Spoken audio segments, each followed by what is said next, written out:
including the LaBelle families. Xavier LaBelle was one of those who survived the crash, but is dealing with, he's struggling with a lot of the injuries. And his father said that having to write the victim impact statement is causing him to go back and relive some of those really difficult moments. So for many families, having to be here this week involves having to go back to April 6th and remember those really horrific memories. CTV's Sarah Fennell joining us from Melfort, Saskatchewan, with the latest on the sentencing hearing playing out there this week. Sarah, always good to have you on. Thank you for the latest.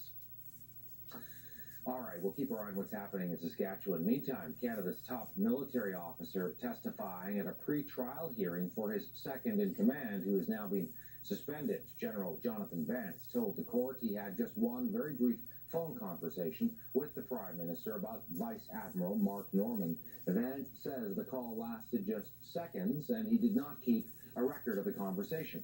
Mark Norman has been charged with breach of trust and stands accused of leaking cabinet secrets related to a $668 million contract to lease a supply ship. Mark Norman has pleaded not guilty.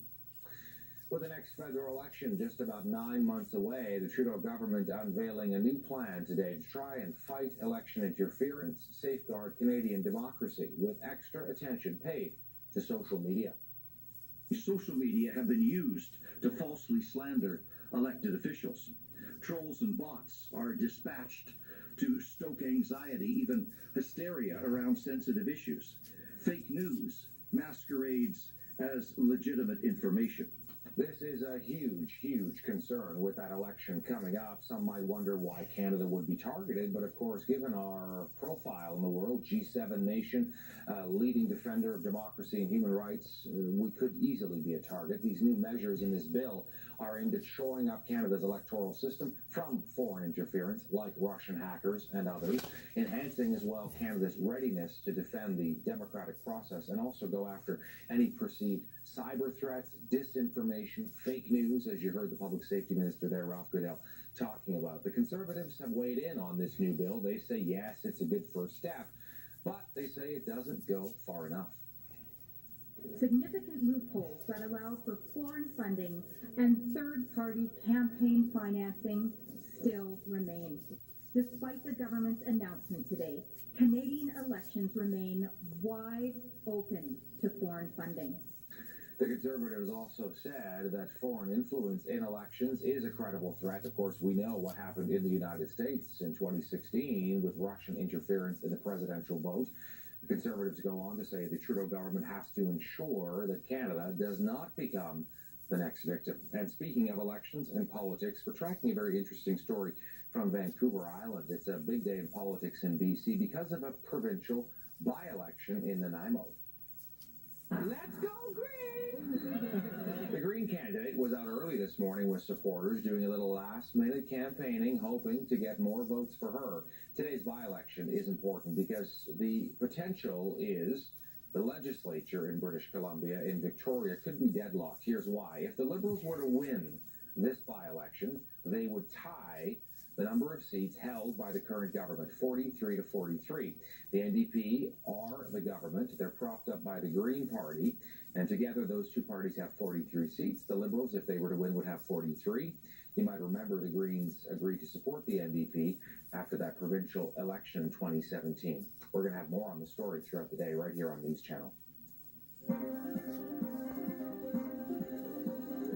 Let's take a look at the markets, though, and how they closed. Wow, look at New York. The Dow up by 434 points. The TSX, not so much, 21 points in Toronto, although better than the inverse, I suppose. Let's bring in BNN Bloomberg's Tara Weber, who's standing by in Calgary. So let me ask you about New York there and those numbers, all because of the Federal Reserve. Walk us through it.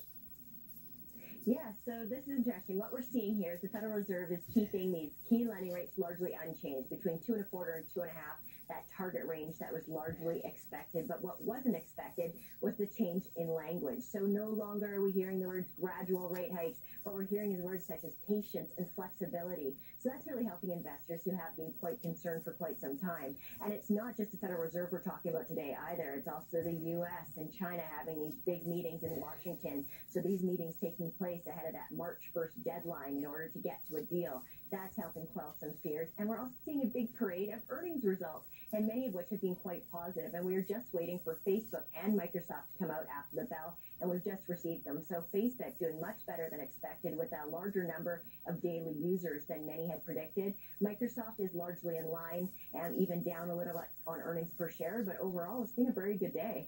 All right, and what about the folks at CN Rail? What's going on there? Some positive earnings for them. Very positive earnings. And what they're pointing to is what we talk about so much is the increased crude by rail we've been seeing. So that's really helped with their volumes. They're also seeing increased volumes when it comes to coal and grain. So that's pushing their revenue in the fourth quarter up to about $4 billion and allowing the company to hike that dividend by 18%. But we're not seeing the stock making a big move upwards today. And this is largely because there was a Macquarie report out today saying that, there are some concerns here. And their concerns are largely in terms of weaker earnings guidance for the year ahead and higher capital expenditures as a possibility. Also noting that there's a number of contracts that are coming up for renewal for CN in the year ahead, and that could pose some conflict as well. And what about Amazon? This is kind of interesting, and I know it caught your eye as well. The company falling into trouble with a union that represents couriers in Ontario. Yes, that union taking them all the way to the Ontario Labour Relations Board. So this e-commerce giant is running into a bit of trouble here in Canada. And essentially what the unions are alleging here is that there has been some unfair practices, essentially saying that it's resulted in the unfair termination of some of these couriers, that it led to the closure of one of these courier companies' operations in Mississauga, and also led to the complete bankruptcy of another one. So what they're really saying is that Amazon's complete control over these subcontractors has led to what they're calling a chilling effect, and has really dissuaded them from having contact and support and even organizing a union. And so what we're hearing from Amazon today, of course, is they're disputing these claims. They're saying that they categorically deny these allegations and that they have no basis in fact. But of course, we'll watch as this moves ahead. Tara Weber joining us from Calgary, where I believe it's above zero. Is it above zero where you are today? I'm wearing a t-shirt and I don't plan to put on a jacket when I leave today.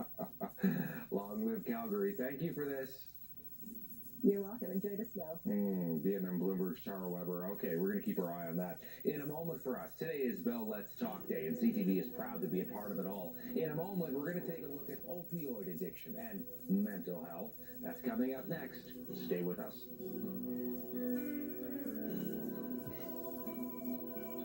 You're watching CTV News Channel. A cough can slow you down, but Benylin works fast and is clinically proven to clear excess mucus. Get Benylin, experts in cough control. And try new Benylin sore throat lozenges for up to 2 hours of pain relief.